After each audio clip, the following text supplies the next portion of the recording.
Hi, hello everyone. Welcome to Sanat Insta Spoken English. Today we are going to know some important points about spoken English. ఈరోజు మరిన్ని విషయాలు spoken English గురించి తెలుసుకుందాం. మనము ఇంతకుముందు చేసే వీడియోలో ఎప్పుడు ఏ సందర్భంలో వాడాలే వాక్యాలని నేర్చుకున్నాం. ఎలా అంటే మరొకరు చూద్దాం. నేను ప్రతిరోజు చేస్తే ఎలా మాట్లాడాలి ఆ పని అంటే, I always go to school by bus. నేను ప్రతిరోజు బడికి బస్సులో వెళ్తాను అంటాం. అలాగే ఇప్పుడు మన కళ్ళ ముందు పని జరిగితే మనం ప్రస్తుతం పని చేస్తుంటే అప్పుడు ఎలా చెప్పాలి అంటే, I am reading the book now. ఇప్పుడు నేను పుస్తకము చదువుతున్నాను అంటాం. అలాగే ఇంతకుముందు నేను వచ్చాను కాలేజీకి అంటే ఎలా చెప్తాము, అది I have come to college just before. అంటే ఇంతకుముందే నేను కళాశాలకి వచ్చాను అన్నట్టు.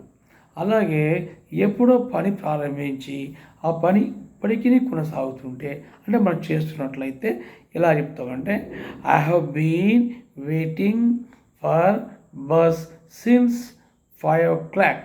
నేను 5 గంటల నుండి బస్సు కొరకు ఎదురు చూస్తూనే ఉన్నాను అని చెప్పుకోవచ్చు. మరి ఈరోజు ఏం నేర్చుకుందామంటే, మనం నిన్న కానివ్వండి, మొన్న కానివ్వండి, అంటే గతంలో ఎప్పుడే కానివ్వండి, ఒక వారం రోజులు కావచ్చు, నెల కావచ్చు, 6 నెలలు కావచ్చు, సంవత్సరం కావచ్చు, ఇంకెప్పుడే కానీ గతంలో పని గురించి మనం మాట్లాడేటప్పుడు ఎలా చెప్పాలి అంటే, I passed MA English in 1989. నేను 1989లో ఎంఏ ఇంగ్లీషు పూర్తి చేశాను అన్నట్టు. అలాగే ఇంకో వాక్యం వేసుకుందాం. మనము not only for pastors using this verb to అంటాం. మనం ఒకసారి గుర్తు చేసుకోవాలి. మనము వర్బ్స్ చెప్పాము ఇంతకుముందు, V1, V2, V3, V4, V5. దీంట్లో V2 వస్తుందన్నమాట. ఈ గతంలో అంటే నిన్న మొన్న జరిగిన వర్క్స్ అయితే మనం ఇలా చెప్తాం. For example, I went to Hyderabad yesterday. నేను నిన్న హైదరాబాద్కు వెళ్ళి తిని అన్నట్టు. ఇలా మనము అనేక వాక్యాలు తయారు చేసుకోవచ్చు. మనము ముఖ్యంగా ఇప్పటికీ మనం 4 రకాలు చేసుకున్నాం. అంటే 4 రకాల వాక్యాలు నేర్చుకోమంటాం. ప్రతిరోజు చేస్తే ఏమంటున్నాము, ఐ ప్లే కబడ్డీ డైలీ. నేను ప్రతిరోజు కబడ్డీ ఆడతాను అన్నట్టు. అలాగే నెక్స్ట్ ఏం నేర్చుకున్నాము, ఇప్పుడు చేస్తున్నట్లయితే ఏమంటాము, రెండవది I am doing my homework. రెండో రకంగా చెప్పాము. మూడవది ఏంటిది, I have completed my homework just before. ఇది మూడవది. నాలుగవది ఏంటిది, I have been writing the notes అనేది 4వ రకము. ఐదవది ఏంటి, ఐ కంప్లీటెడ్ మై హోంవర్క్. ఇలా 5 రకాలుగా మనము నేర్చుకున్నాం. వెరీ ఈజీ అండి. ఇక్కడ గుర్తుపెట్టుకోండి, మనం ఈరోజు అంటే I went to Hyderabad, I complete my homework అని చెప్పానే, వీటి వచ్చినప్పుడు అన్నిటి కూడా వీటి వాళ్ళ సబ్జెక్ట్స్తో, ఫర్ ఎగ్జాంపుల్ ప్రొనౌన్స్ తోటి. అంటే I completed, we completed, you completed, he completed, she completed, it completed, they completed. ఇలా. అంతేగాని దీంట్లో మరి హీ కంప్లీట్స్ అని అక్కడ అన్నాం కదా ఇంతకుముందు ప్రజెంట్ టెన్స్లో, అంటే సింపుల్ టెన్స్లో. అలాగే ఇక్కడ ఉంటుందంటే ఎక్కడ ఉండదండి. ఏ వర్బ్ కూడా ఎస్ కానీ ఈఎస్ కానీ ఐఎస్ కానీ ఎప్పుడు వస్తుంది V1తో అంటే ఓన్లీ సింపుల్ టెన్స్ అంటాం దాని టెన్స్లలో. ఆ టెన్స్ మాత్రమే ఈ షీట్కు ఎస్ కానీ, అంటే వర్బ్ నెంబర్ 1తో ఎస్ కానీ ఈఎస్ కానీ ఐఎస్ వస్తుంది. ఫర్ ఎగ్జాంపుల్ క్యారీ ఉంది, క్యారీస్, ఈ క్యారీస్ అనమాట. టాక్ ఉంది, ఈ టాక్స్ అనమాట. అలాగే ఈ రకంగా ఉంటాం అన్నమాట, ఎస్ కానీ ఓకే. అలా గో ఉంది, ఈ గోస్ అంటాం అన్నమాట, ఈఎస్ కలిపాము. ఫస్ట్ ఏంటిది, ఈ వాక్స్ అన్నాం, వాక్ V1కి ఎస్ కలిపాం, ఈ వాక్స్ అయిందనమాట. అలాగే క్యారీ అంటే ఏంటిది, క్యారీస్ అంటాం, ఈ క్యారీస్ ద బ్యాగ్ అంటే ఐఈఎస్ కలిపాము. ఇంకొకటి ఏం చెప్పాము, గో అన్నాం, ఈ గోస్ అన్నాం అంటే GOES. ఇలా అప్పుడు మాత్రమే వస్తుంది ఎస్సీ, ఈఎస్, ఐఎస్. అప్పుడు ఏ టెన్స్ కూడా రాదు. యాక్చువల్గా బేసికల్గా ఏంటంటే టెన్సెస్ మేము ఆన్లైన్లో చెప్పుకున్నాం.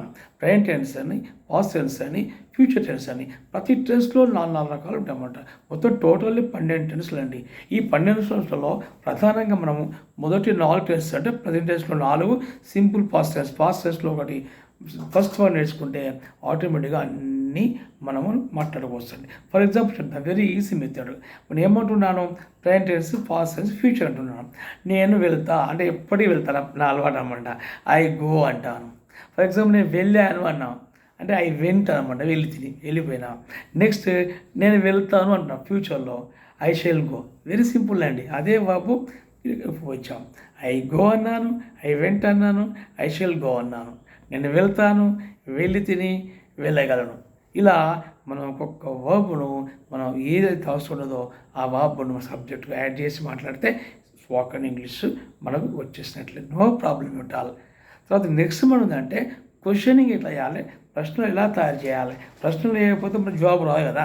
కాబట్టి మేకింగ్ ఇంట్రాగేటివ్ ఫార్మ్స్ అంటాం. ప్రశ్నలు తయారు చేయడం అనేది నేర్చుకుందాం. నెక్స్ట్ వీడియో చూసుకుందాం. ఈరోజు మాత్రం మీరు ఏం చేయండి అంటే అన్నీ తీసుకోండి. ఐ, వి, యు, ఈ, షీ, ఇట్, దే ఇవి తీసుకొని వీటికి యాడ్ చేయండి. V1 యాడ్ చేయండి, V2 యాడ్ చేయండి. V1 చేస్తే ఏమవుతుంది, ఐ స్పీక్ అన్న, ఐ స్పీక్ తెలుగు అన్న. వాళ్ళు V2 ఉపయోగం అవుతుంది, ఐ స్పోక్ ఇంగ్లీష్ అన్న. ఇలా అంటే అవి తెలియకుండానే ప్రెజెంట్ టెన్స్ వచ్చేసింది, పాస్ట్ టెన్స్ వచ్చేసింది. దెన్ మళ్ళీ ఏం చేయండి, ఐ స్పీక్ మధ్యలో షెల్ కలపండి, అంటే ఐ షెల్ స్పీక్ అనమాట. అలాగే వెళ్తా, ఐ షెల్ గో. ఇలాగా present tense, past tense, future tense మనం మాట్లాడుకోవచ్చు. కాకపోతే మనకు వర్బ్స్ ఏవైతే అవసరం ఉన్నాయో వాటి తీసుకొని ఫార్మేషన్ చేయాలి. This is about how to make sentences and using in general.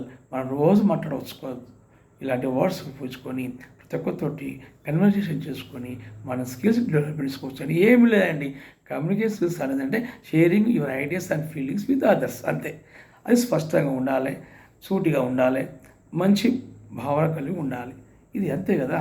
ఏమున్నది, మనకు తెలిసింది స్పష్టంగా చెప్పాలి, ఎదుటి వ్యక్తి అర్థం కావాలి. అది అర్థమేంటి ఆయన మనకు రెస్పాన్స్ ఇస్తాడు. That is the communication goes on like that. Okay.